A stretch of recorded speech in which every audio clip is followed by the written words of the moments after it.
The world yields to you only to the extent you're willing to pay attention to it.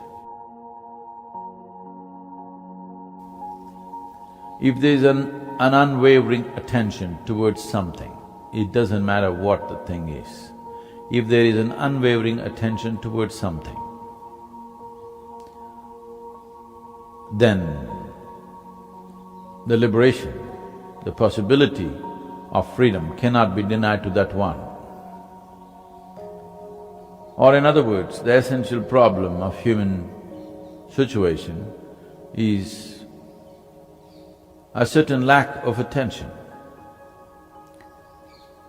If the necessary attention is there, if the keenness of the attention and the intensity of the attention is substantial, you can open just about any door in this universe.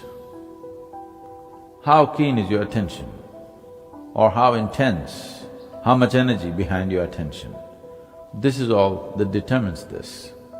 In this context, breath is a beautiful device because it is constantly on as long as we're alive, as long as we're embodied.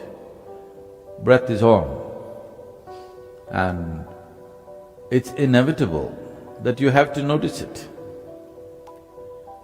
Probably most people notice it only when their body goes into a spasm of excessive breath. Normal breath, most people are missing it. This is not because they are not breathing, this is because they have a serious attention issue. These days, people are even carrying their attention deficiencies like some kind of a qualification. Just bringing this attention back into your lives and particularly into the life of our children is most important because ultimately, whether it's spiritual or material, the world yields to you only to the extent you're willing to pay attention to it.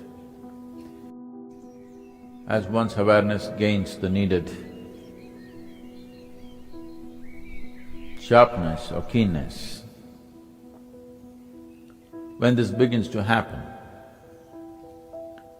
one of the first things that naturally comes into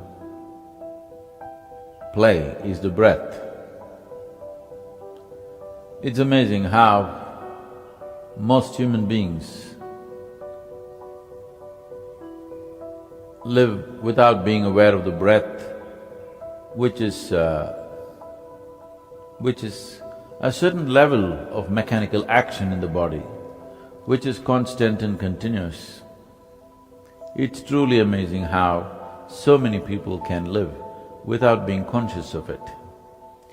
But once awareness begins to gain a certain sharpness or keenness, this is the first thing that becomes an amazing process, and no wonder breath watching, as it's known today, is probably the most practiced form of meditation. It is so basic and simple, but it comes so easy and naturally to people that it does not need any preparation. If one becomes a little conscious, naturally breath will be in the awareness. So the essence of working towards success in one's sadhana is, all sadhana is essentially aimed towards expanding the limitations, breaking the boundaries of one's energy. When your energies are longing to become boundless,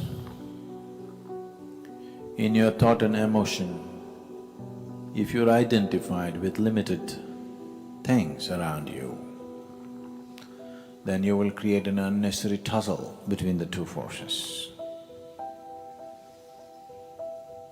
The secret of success is that these two should become one. Unless these two things become one, you do not have enough energy to break the limitations of the present dimension, to break the boundaries of present dimension, because now whatever you have is split. It is trying to tug you in two different directions.